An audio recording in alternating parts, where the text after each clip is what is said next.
Hi guys, আমি সারা আজকে একটা ভিডিও নিয়ে আবার চলে এসেছি। এর আগের দিনের ভিডিওতে ছিল দ্রব্য সম্পর্কে, ফিলোসফি চ্যাপ্টারে দ্রব্য সম্পর্কে আলোচনা হচ্ছিল। তো 25টা কোশ্চেন দেওয়া হয়েছিল, আজকেও 25টা দেওয়া হবে। তো যারা যারা চ্যানেলে নতুন তারা সাবস্ক্রাইব করে দেবে। চলো আজকে শুরু করা যাক। প্রথম কোশ্চেন দেখো, আত্মা ও মন উভয় কি? উভয় হচ্ছে অন্তরঙ্গ ইন্দ্রিয়। তারপরে 26 কোশ্চেন হচ্ছে, মন ইন্দ্রিয় হিসেবে কাজ করে আত্মার সঙ্গে। সবাই যাদের যাদের নোটস করবে নোটস করে লিখে নিতে পারেন। তারপরের কোশ্চেন 27, কালদ্রব্য দ্বারা আমরা কি বুঝি? সময়ের ধারাবাহিকতা। 28 কোশ্চেন হচ্ছে, পঞ্চভূতের মধ্যে কোনটি সবচেয়ে সূক্ষ্ম? উত্তর হবে আকাশ। অনেকগুলো অপশান দেয়া থাকবে, পরীক্ষায়ও থাকবে। 29, দিক কী ধরনের দ্রব্য? উত্তর হবে অপার্থিব। 30, আকাশ কিসের আধার? উত্তর হবে শব্দ। 31, কোনো দ্রব্যে গন্ধ, রস, রূপ, স্পর্শ, শব্দ 5টি গুণই থাকে কোন দ্রব্যে? সেটাই জানতে চাইছে। উত্তর হবে কি পৃথিবী। 32 কোশ্চেন হচ্ছে, দিকের সাহায্যে বোঝা যায় কি? স্থান। 33 আছে, পঞ্চতত্ত্বের মধ্যে দ্বিতীয় কোনটি? দ্বিতীয় হবে কি বায়ু। 34 হচ্ছে কোশ্চেন আছে, মন কি ধরনের অস্তিত্ব? উত্তর হবে কি নিত্য। 35 হচ্ছে কোশ্চেন, আত্মা কিসের আধার? উত্তর হবে গুণ ও কর্মের। 36, জড়দ্রব্য কোনটি? উত্তর হবে কি আকাশ। আকাশ হচ্ছে কি জড়দ্রব্য। 37,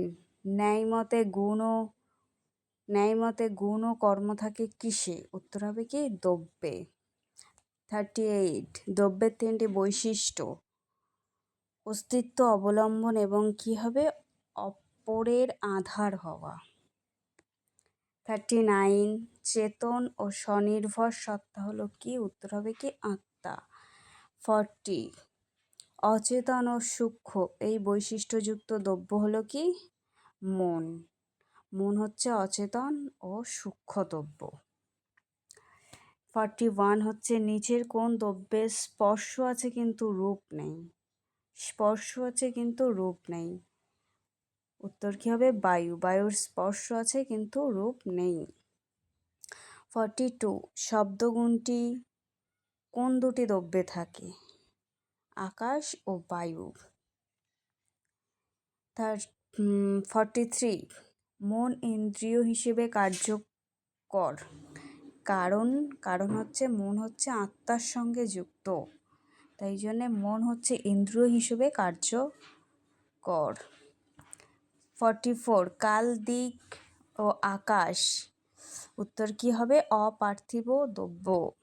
45, নিচের কোনটি একাধিক ইন্দ্রিয় দ্বারা উপলব্ধ? উত্তর কি হবে ঘ পৃথিবী।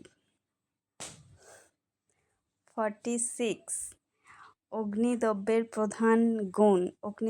প্রধান গুণ কি হবে? রূপ।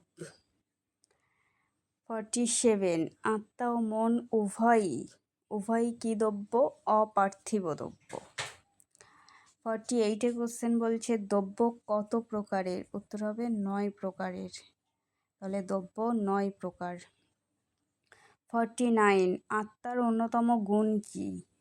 আত্মার অন্যতম গুণ হচ্ছে জ্ঞান। 50, মন ইন্দ্রিয় হিসেবে কাজ করে কারণ এটি একক বিষয় উপলব্ধ করতে পারে, তাই জন্য মন হচ্ছে ইন্দ্রিয় হিসেবে কাজ করে।